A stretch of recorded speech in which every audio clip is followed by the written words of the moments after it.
Story time, suckers. This was one of the experiences that first disillusioned me of YouTube and YouTube video essay culture to begin with.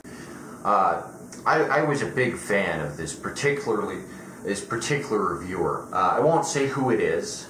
I don't want to embarrass him because I understand that if I say this, I'll make him sound like a complete asshole.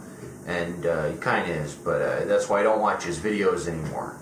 Like, his video essays are really good, but I just commented on one of his videos, hey, why don't you do a video about Roger Corman's movie Gas? Right? Simple enough comment, simple enough request, and if he didn't want to make the review, he didn't have to respond to my comment. And I never thought that this video essayist reviewer with thousands of subscribers, more than I could ever dream of having, would, reply to my comment, but he's like, great, I'll review your movie if you become a patron for me on Patreon, because I do my work by commission. And it's just like, what the shit? So I'm like, hey, I'm not gonna give you money, it's just a movie I think you might be interested in. And he's like, great, I work by commission. Whatever this shit commission is, I guess this Patreon culture doesn't charge flat rates. Like, you're just the biggest asshole. But the fact of the matter is, that's not how I operate, alright? If there's an interesting movie, and I think it's worth making a video about, I'm not going to insist that people pay me to make suggestions as to what I should review. That's fucking insane. I'll review some shit if it's interesting. If you have a suggestion for something you think I might be interested in reviewing, leave it down in the comments. I might think about it. I won't ask you to give me money, but goddamn, this guy was an asshole. Anyway, since he's not going to review Roger Corman's movie Gas, and odds are nobody ever will, because it's kind of obscure, I figure I may as well do it. Let's check it out.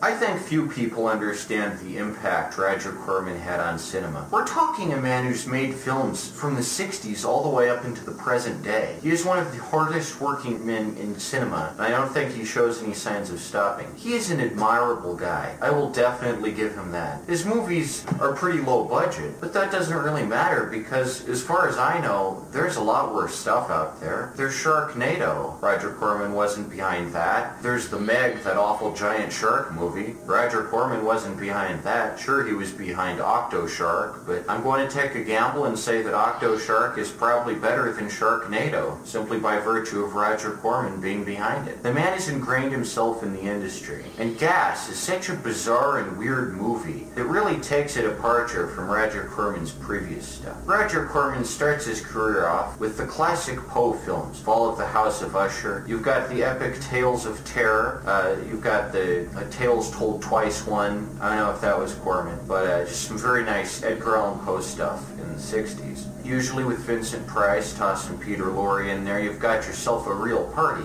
Most of it is good. The Pit and the Pinwheel adaptation adds a little too much stuff in there for my liking, too much unnecessary detritus, but there's some good Poe adaptations that Roger Corman's done, a lot of faithful ones, some that aren't so faithful. But then Roger Corman begins to enter his experimental phase. We see the creation of films like Women in Cages and Death Race 2000. And Death Race 2000 is a movie I reference a lot, and this is because I consider it a very interesting film. The premise is interesting. It's a film that makes one ask questions, and it's a lot cooler than something like Mad Max Fury Road. I enjoy Death Race 2000. I don't really like dystopian movies. I enjoy Death Race 2000 just because of how stupid and implausible it is, and how many plot holes there are. Gas is kind of the complete opposite of that. Gas takes the idea of Death Race 2000, which is that you've got this highly organized society, and says to heck with that. Gas is probably one of the most nihilistic films films I think I've ever seen. And as a nihilist, I really appreciate that. Gas is not Mad Max Fury Road. It deals with much the same stuff. A world-ending catastrophe, lots of desert shots, but you don't have the angry road boys and their crazy spike cars. Instead, what you've got are a bunch of hippies in their normal cars. The movie features music from Country Joe and the Fish, not to be confused with Hootie and the Blowfish. Country Joe and the Fish. And Country Joe plays AM radio, a weird radio announcer who announces things over the radio. Gas is a very weird movie. You'd think there'd be a plot, but Gas understands that after the apocalypse, there really won't be much to do, so there is no plot. No wars, no famine, no starvation, nothing besides a bunch of anarchy. Things really go to shit. At the same time, nothing really goes to shit because none of the characters are invested enough. It's genuinely an interesting movie with what it has to say about the human condition. Roger Corman himself has said that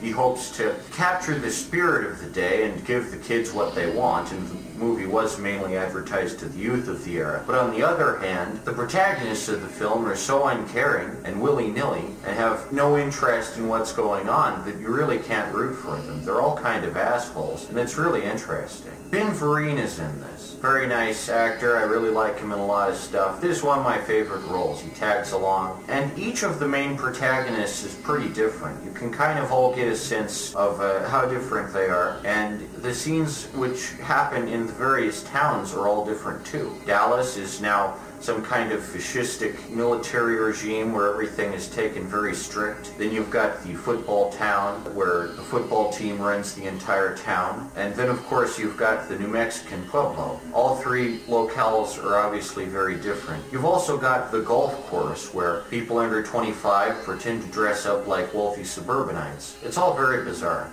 None of it really makes sense, but it's wacky, goofy, Roger Corman fun at its best. You take Death Race 2000. You take all the silly costumes, all the silly props and sets and lines and stuff that doesn't really make any sense. You take all the surrealism inherent in Death Race 2000, and you strip the plot out of that. And what you've got is pretty much Gas. Gas is one of those movies that makes you think quite a bit, because it's very experimental. There's the character Edgar Allan Poe, who rides around on a motorcycle, and he comments on the plot. This is very interesting. He's a narrator of sorts, and of course he has to do with Roger Corman's Edgar Allan Poe movies. I find it interesting that some random teenager after the catastrophic event would choose to dress up like Edgar Allan Poe and ride around on a motorcycle and talk about things. It's just fascinating. I mean, where else can you get this besides a Roger Corman movie? Some people say Dr. Strangelove is the best film made about the Cold War.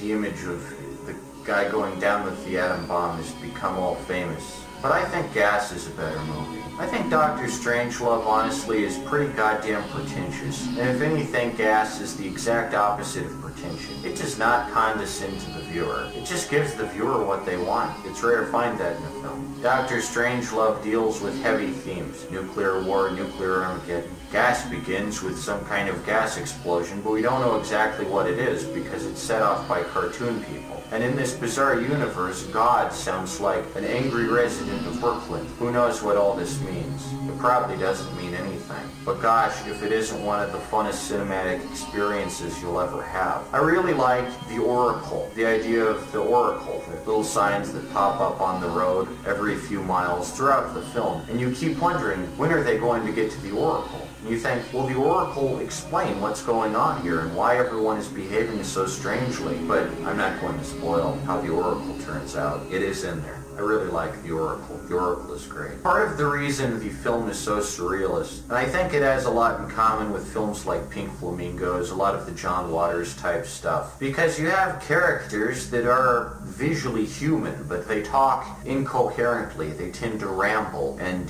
they don't really make any sense. I think this is as close Roger Corman really ever got to a surrealist film. Everything the characters say doesn't match what's going on. Everyone under the age of 25 is alive, but everyone over that age is dead. All their parents are dead. And at one point, one of the characters has a mental breakdown over this. He seems to have some kind of recognition, but just as soon as it arrives, it's gone, bleeding like the wind. It's never brought up again. That's kind of interesting, isn't it? If one were to look at Gas without context, one would not know that it is about a post-apocalyptic scenario. One would think it's simply a fun hippie movie. One would think it's a Leon Russell joint even. But it's far from a Leon Russell joint. It is very emblematic of Roger Corman's work. Everything Roger Corman is a man, is distilled into this film. I think you can't get more Roger Corman than this. Death Race 2000 is hindered by its plot. Gas has no plot. It does not care what goes on. It does not care what happened.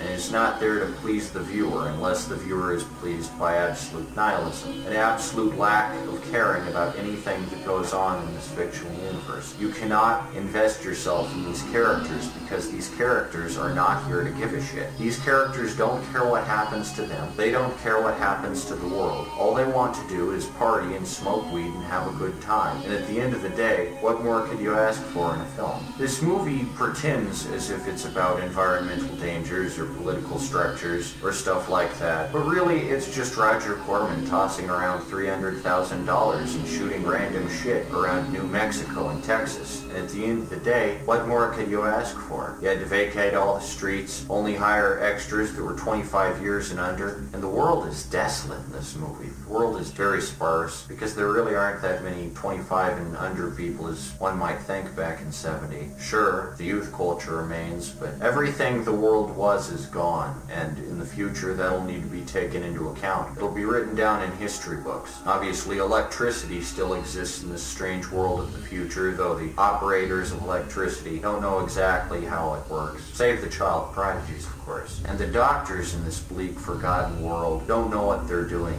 The scene with the delivery is just bizarre, just so strange. But that's what you're in for when you watch this Roger Corman treat of a film. It's a lot like A Boy and His Dog, but less bleak. A Boy and His Dog has stakes. The suburban underground people are too heavy, they're too political. Everything in Harlan Ellison's work is political. A Boy and His Dog is sad and depressing. Gas is the opposite. It is a happy movie. It is a happy film. It is the kind of movie that stabs you in the back and stands over you laughing, shedding tears of joy, saying, "Look at all this. Isn't it funny? Isn't this funny?" That's the sort of movie Gas is. If you like A Boy and His Dog, you won't like Gas. Gas has nothing in common with Fallout, Mad Max, really any other post-apocalyptic movie that comes to mind. It is because Gas understands that after the apocalypse, there really will be no stakes. I find post-apocalyptic fiction boring because there really are no stakes. So what if Mad Max defeats Immortan Joe? The world will still be all shit, everyone will still be starving, there will still be thousands of hobos and rags, and the world's oil reserves will still be depleted. Gas recognizes that. Gas is one of the few post-apocalyptic movies that understands that in a post-apocalyptic scenario, there are no winners. Nobody wins. Nobody can win. It's impossible. So the best anyone can do is form collective little societies, huddle around their campfires, visit the Country Joe and the Fish concert, the abandoned drive-in movie theater, announced by, of course, none other than AM radio, and then head to the New Mexican Pueblo where they can try their best to rebuild the old society, all the while collapsing under the stress of PTSD and trauma that they're repressing down beneath their subconscious. They may never acknowledge it until the entire world explodes in a fervor. What happened to the old ones? Why didn't we respect them? Now they're gone and we can't run this world on our own. I feel that sometime after the film, a wave of realization might set in, but until then it's all good times. Music, fast cars, a lot of sex, a lot of partying, and of course a lot of football games. That's Gas for you. Laughing at the end of the world. A darn good movie if there ever was one. That's my hot take on Gas. The movie I saw, the movie I was hoping my favorite, or ex-favorite review YouTuber would make a video on, and the movie that ultimately let me know that that review YouTuber was an unmitigated asshole. But that's not all this film should be remembered for. It's also a darn good movie. Don't go into it expecting your standard cinematic fare, because Gas has a lot of surprises in store for you. Go ahead and watch it. You're in for a rollicking good treat. I guarantee it.